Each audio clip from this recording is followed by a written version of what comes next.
Now, as we always do, we like to look at what are some of the shifts that are happening on the holistic level, especially looking at the averages. So here you can see that for the week, last week we had 14.4 million barrels a day of demand. This week we have about 15.17. But it's important because when you look at the increases, you can see that they normally happen this time of year. You can see it in 2021. You can see it a little bit softer in 2022. But this is usually the point of increase. And again, that pivot point, especially when you look at 2019, 2018, 2017, this is where you start to get some of those increases. And it's all a matter of, where does Memorial Day fall? And this is one of those key pieces where here it falls pretty close in line with where some of the other periods were. And you can see in 2021, it was a little bit earlier, then you had that drop off. So the question is going to be, where is that drop and how big is the drop in general? One of the things that we've been talking about is it's going to tighten. So where, we had us at about 8.7, 8.8. And then as we said, every week for, the next couple of weeks, you're essentially going up anywhere between 50 and 100,000 barrels a day in demand. You might have one down move in that, but on average, if you look at the 4-week rolling average for demand of gasoline, you're going to go up and then you pretty much peak July 4th weekend, and then you have a 6-week period where that's going to be your peak for gasoline demand. So, but when you look at the other pieces, including jet fuel, including distillate, you can see that we're still softer than other periods, even including the week comparison to 2021. So 17, 18, 19. And then when you look at 21, we're lower than that. So again, it's just, we're getting more normal. It's just, we're still off of that normal period, which is some of the things that we've continued to talk about and highlight in general. So now when we start looking at the distillate side, you can see that there was another draw of 560,000 barrels. That's 22 million below the 5-year. And the question is going to be pad 3 and pad 1. So pad 1 had a draw of 1.93 million. That should start to get made up over the next couple of weeks. But pad 3 had a build of 1.44 million. That's going to be the issue on exports. As those exports slow, and we'll talk more about that in segment 3, we see just more builds in general. The question is going to be what happens with pad 1. Is it going to be an offset? And here you can see in terms of storage, it's flatlining. So there's usually kind of that transitional period, and then you start to see those increases. And as refiners ramp back up, we should get to about 94, 95% utilization rate at the top end. You're going to have less exports. You're going to have more distillate. So the question is going to come down to rate of change, and we're already starting at a fairly weak point.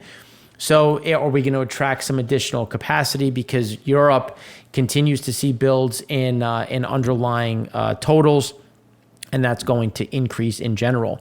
Imports, you can see we're slightly up, 29,000 barrels a day, driven by pad 5. Pad 5 is going to be an interesting one to watch in general because you're seeing some additional flows from the Middle East, from Asia actually coming into the West Coast. And so that's going to be, some of the sneaky builds that we've been talking about. Now, when we start looking at spreads, as we were saying, we expected it to continue to rally a bit and then start to weaken. And here's that weakening point. And the question is going to be, how quickly do the refiners ramp up? If they ramp up along seasonal lines, this should be the last slow period. Next week should really kind of be where they ratchet up and continue to do so through June. And again, 4 or 5% is likely what we're going to see. Yeah, and again, that's just going to put more volume in the market, a little bit more pressure on crack spreads, but we don't see it crashing through. It's just going to be, again, that pressure to the downside. And the question is going to be exports. When do those exports really push back and start to really, kind of weigh on this a bit further, more so than what is normal, because distillate demand goes down. You don't have heating oil. Heating oil the same way you do, obviously, in the winter months. So the question is going to be, what are they doing with this without exports? There'll be weight on some of the spreads. Pad 1 still at the low end. It's the second lowest going back through to 1994. Only lower was last year. So obviously still more than enough space to bring in additional capacity into Pad 1. limitations obviously are Jones Act, the inability to get it there. So it's just going to be how much of this comes up by way of the Colonial Pipeline. And then do we start seeing other products get displaced as Russia continues to put product into the Atlantic Basin? Pad 3, as we've been saying, moving to the higher end, we expect distillate fuel oil to be, essentially setting new 2023 records. Not that you're still at a fairly good spot, but we do expect to see those grinding higher. Doesn't mean it's going to be in a straight line, because obviously exports, imports are always, wonky in terms of the flows. But it's just when we look at the trend will be up in Pad 3 storage. Now, when we start looking at the demand side, you had a nice spike in demand. You can see right now that we're a bit off from seasonal norms. So there's typically a spike. This one happened a little bit earlier. So again, when we average it out, we think it's going to be just below that 5-year average, which we continue to see when we look at some of the trucking data. Trucking data, trending a little bit higher, but it's supposed to.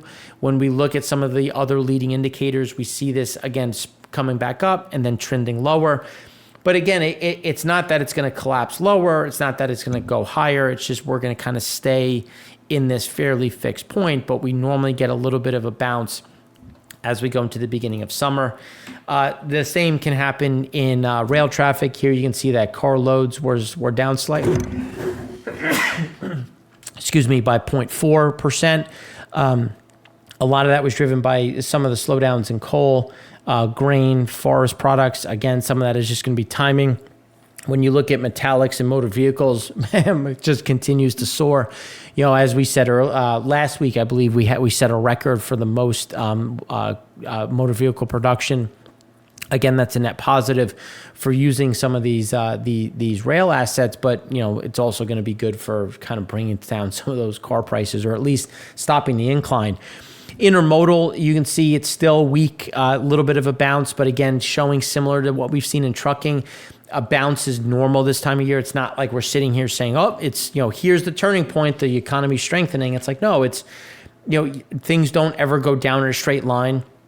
Even though people are buying less stuff, companies still need product. You still need to move things. It's just going to move at a lower rate, at a lower volume, but you still need orders. You still need inventory. When you go to Target, they don't say, well, consumer kind of is weak, so therefore we're not buying product. No, they're going to have product. Like Lay's is still going to sell chips. So they may slow down the process in which they're shipping, but they're still going to ship. So again, that's why we talk a little bit the lumpiness. So it's not that we're getting this big trend change. It's just you're starting to see guys gearing up for the summer holiday. Their people are going to be out more. You're going to have some of the vacation areas that are going to start seeing more people. They have to order things. So again, it's just your typical summer bump. We don't see this continuing. We see it still kind of fading and being at the lower end. And here's some of that confidence in what we're saying. There's nothing additional coming into the market. When you look at what is entering our borders, we're still well below last year, well below week on week. We're not seeing this huge surge. That June period, like you're starting to see a little bit of that bump week on week, because again, you have some of that backlog. You've ordered some stuff. You're seeing some of those flows. But against the previous year, you're still down. We see that being the case in general. When we look at some of the weather, getting a touch warmer in the north, but a touch warmer in the north for May 29th to June 2nd, you're not, now you're just kind of in the mid 70s instead of in higher upper 70s instead of the low 70s. But when you look at the south, you're getting a little bit cooler. So net, this isn't great for natural gas demand in the near term.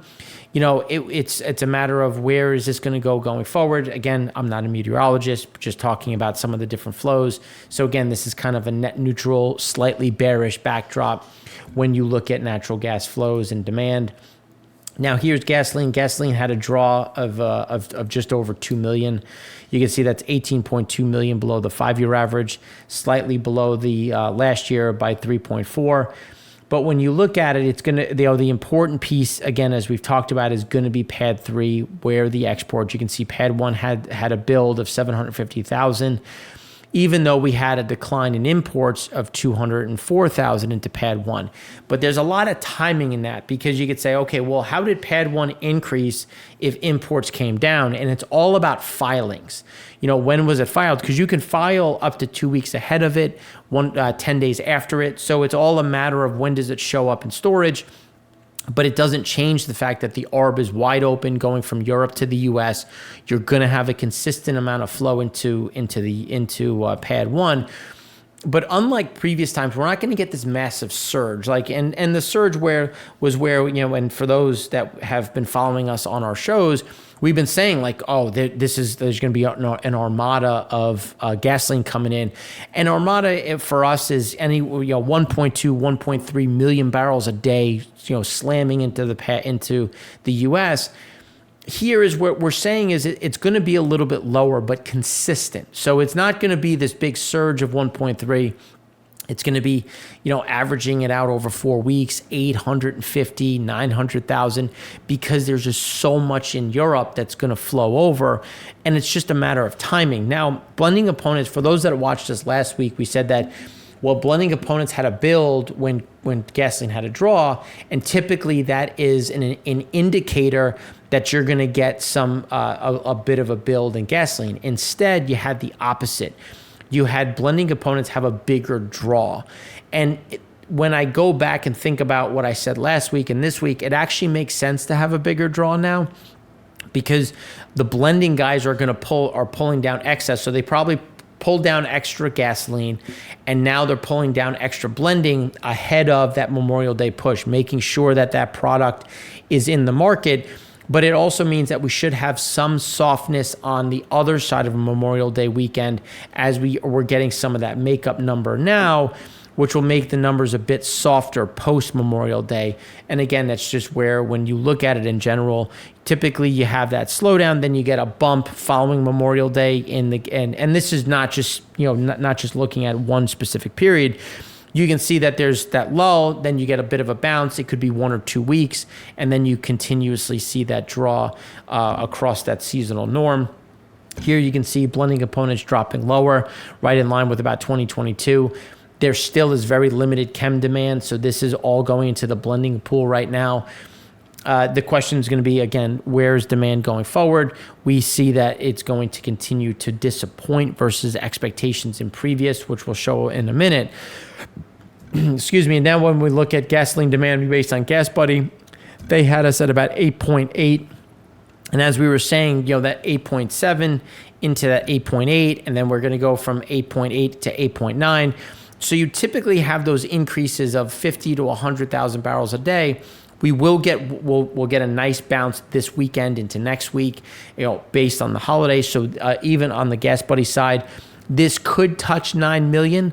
It's going to be a matter of timing. But again, you're seeing some of those movements in general. So the consumption, it's going to be higher. And again, like some people are going to say, oh, the demand's back. It's like, no, we should be rising. And for those that have been following us, we've been saying, look, every week from this point forward should be higher than the previous week. Then that's going to pull the 4-week average up. We'll have a nice little spike in Memorial Day. We'll kind of drop back off, not coming back to the lows, but coming back to 8.8, 8.9, and then continuously trend a bit higher. When we look at Asia Pacific, you continue to see some relative weakness. It's fairly in line with where it was last year. We don't see that changing. Here you can see a bit of a drop in Europe. It's going to kind of hug where it was in 22 and 21. We had some nice recovery in the U.S., but again, you had some nice of that spike. We should come down a bit. And if you look at the seasonality of it, typically in 2022, you kind of see that spike, then you have a bit of that rollover. And again, we don't think it's going to continue to roll over as it did in 22. It's going to have that spike, but again, it's kind of stay just, let's call it, 5 to 8% below that 2019 average. Now, when we look at pricing, pricing is starting to trend a bit higher on the gasoline side. Typically, that's what happens during Memorial Day weekend. The question is going to be, where is demand as we go into June and July?